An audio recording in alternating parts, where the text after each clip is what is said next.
तो हमने पहले 2 पॉइंट देख लिए थे, डायबिटीज इंसिपिडस और डायबिटीज मेलाइटस। अब बात करेंगे डायूरेटिक थेरेपी। पॉलीयूरिया में diuretic therapy means diuretic drug का यूज। डायूरेटिक ड्रग का यदि यूज कर लिया जाता है तो डायूरेटिक या यूरिन में यूरिन की अमाउंट बढ़ जाएगी। चौथा पॉइंट होगा chronic renal failure. Chronic renal failure में यह होता है कि किडनी की वाटर कॉन्संट्रेटिंग कैपेसिटी,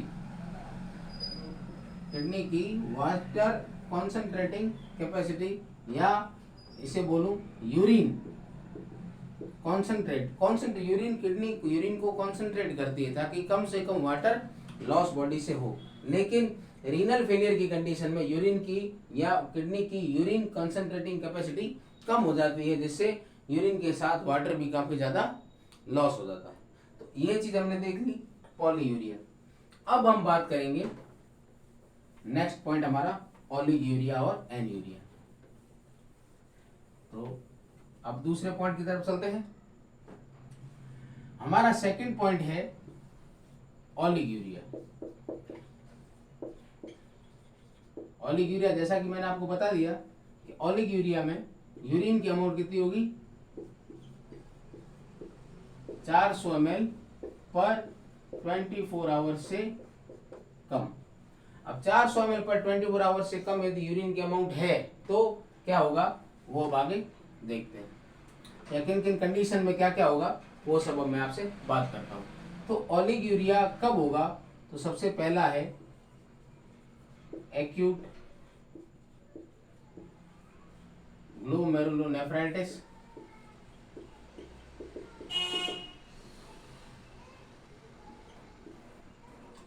एक हो गया एक्यूट ग्लोमेरुलोनेफ्राइटिस। दूसरा पॉइंट हो जाता है हमारा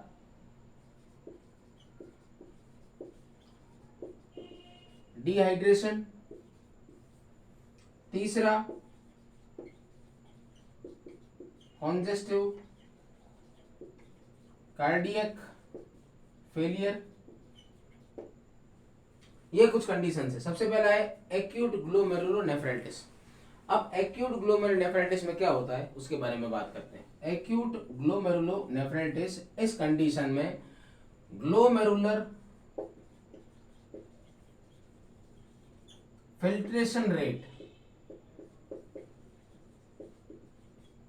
ग्लोमेरुलर फिल्ट्रेशन रेट, ग्लोमेरुलस का काम होता है यूरिन को फिल्टर करने का, जो ब्लड आएगा उसको फिल्टर करने का, तो उसकी फिल्ट्रेशन रेट क्या हो जाती है, कम। इस कारण से ओलिगोयूरिया हो जाएगा। दूसरा डिहाइड्रेशन, यूरिन का आउटपुट वैसे वाटर इनटेक पे डिपेंड करता है, यदि कम ही पानी पिया जाएगा तो यूरिन आउटपुट कम ही होगा। और तीसरा पॉइंट कॉन्जेस्टिव कार्डियक फेलियर, यदि कॉन्जेस्टिव कार्डियक फेलियर होता है तो उस कंडीशन में रीनल में ब्लड फ्लो कम हो जाता है, रीनल का ब्लड फ्लो कम हो जाता है। और जब रीनल का ब्लड फ्लो खुद कम हो जाएगा तो ब्लड छनेगा नहीं, तो यूरिन की अमाउंट कम हो जाएगी। तो ये कंडीशन होती है ओलिगोयूरिया में। और लास्ट एंड फाइनल एनयूरिया। अब हम बात करेंगे एनयूरिया की, कि एनयूरिया में क्या क्या होगा। Third point एनयूरिया।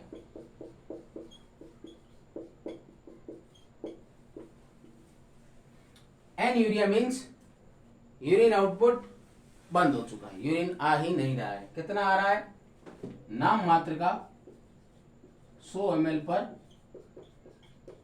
24 आवर, 100 ml आ रहा है 24 घंटे में, उसे हम कहेंगे एनयूरिया। अब एनयूरिया किन किन कंडीशन में होती है, तो सबसे पहला होता है शॉक, दूसरा होगा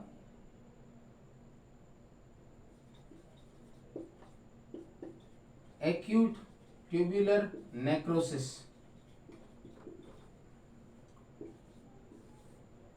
तीसरा होगा complete urinary tract obstruction,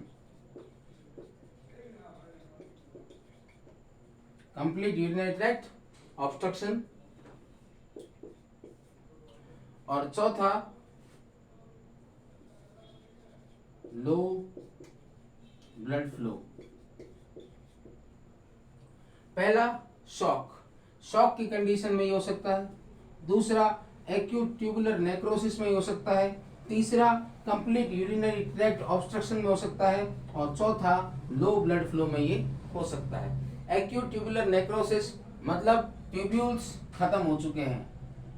necrosis, necrosis मतलब खत्म हो जाना, ट्यूब्यूल्स खत्म हो चुके हैं या ट्यूब्यूल्स ने अपना काम करना बिल्कुल बंद कर दिया है, तो उस कंडीशन में यूरिन आउटपुट बहुत कम हो जाएगा। तीसरा, जब यूरिनरी ट्रैक्ट प्रॉपरली या पूरी तरीके से, यदि यूरिनरी ट्रैक्ट ऑब्स्ट्रक्ट हो चुका है, रुक चुका है, या कोई ऐसा ऑब्स्ट्रक्शन आ चुका है, कोई स्टोन या कुछ आ चुका है बीच में, जिससे यूरिन आउटपुट 100 ml से कम हो जाएगा। और तीसरा लो ब्लड फ्लो, यदि ब्लड फ्लो लो होगा तो उस कंडीशन में भी यूरिन का आउटपुट 100 ml से कम हो जाएगा। तो ये चीजें हमने वॉल्यूम में देखी। तो फिजिकल एग्जामिनेशन सबसे पहले हमने क्या देखा कि यूरिन को किस तरीके से प्रिजर्व किया जा सकता है, उसकी सारी हमने केमिकल्स देखे। हमने फ्रिज में देखा कि भाई कितनी देर तक, 8 घंटे तक हम उसे रख सकते हैं। उसके बाद हमने HCl को देखा, उसमें 24 घंटे हम रख सकते हैं। फिर हमने टोलुइन को देखा कि वो कैसे फिजिकल बैरियर बना करके एयर और बैक्टीरिया से यूरिन को प्रोटेक्ट करके रखता है। तीसरा हमने थाइमोल को देखा कि वो कैसे यूरिन को बैक्टीरिया और फंजाई से बचा करके रखता है। चौथा हमने देखा कि बोरिक एसिड कि वो कैसे जनरल प्रिजर्वेटिव है। पांचवा हमने देखा फॉर्मेलिन कि वो कैसे फॉर्म्ड केमिकल को बचा करके रखता है। उसके बाद हमने फिजिकल एग्जामिनेशन शुरू किया। फिजिकल एग्जामिनेशन में हमने सबसे पहले वॉल्यूम देखा कि नॉर्मल वॉल्यूम कितना होता है, तो 600 से 2000 ml पर 24 आवर यूरिन आउटपुट आता है। उसके बाद हमने देखी इसकी 3 एब्नॉर्मेलिटी।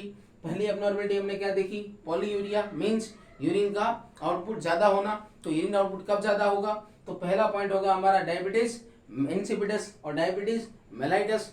डायबिटीज इंसिपिडस में क्या होगा, एंटी डायूरेटिक हार्मोन सिक्रेशन बंद हो जाएगा या कम हो जाएगा, तो उससे यूरिन आउटपुट बढ़ेगा।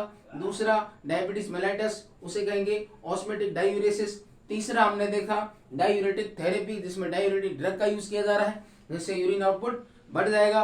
और चौथा हमने देखा कि क्रोनिक रीनल फेलियर।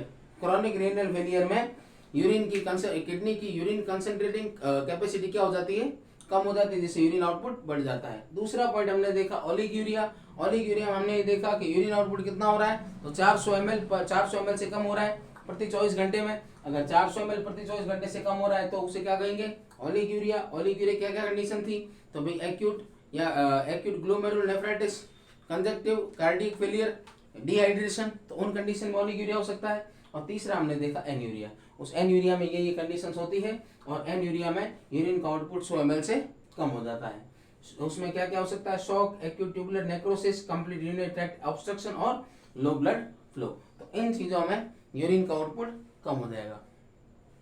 तो आज का टॉपिक हमारा यही पूरा होता है, जिसमें हमने यूरिन के प्रिजर्वेटिव और वॉल्यूम के बारे में हमने आज बात की। कल हम बात करेंगे यूरिन की पीएच, यूरिन का कलर और यूरिन की ऑर्डर। इन 3 फिजिकल एग्जामिनेशन पे हम कल आपसे बात करेंगे और इन तीनों के बारे में हम चर्चा करेंगे, कैसे पीएच को देखा जाता है, कैसे उसकी कलर क्या होगा, किन किन कंडीशन में कैसा कैसा होगा, यूरिन की ऑर्डर कैसी होती है और किन किन एब्नॉर्मलिटी में कैसी कैसी हो जाएगी। तो उन सारी चीज़ों को हम कल आपसे बात करते हैं। उम्मीद है कि आप हमारा चैनल सब्सक्राइब करेंगे, शेयर करेंगे, लाइक करेंगे। और अगर आपको कोई भी नया टॉपिक हमसे पूछना हो या हमसे किसी टॉपिक के बारे में बात करनी हो, तो आप हमसे कमेंट करके हमें ये बता सकते हैं कि हम किस टॉपिक पे आपको बताएं। ठीक है, थैंक यू।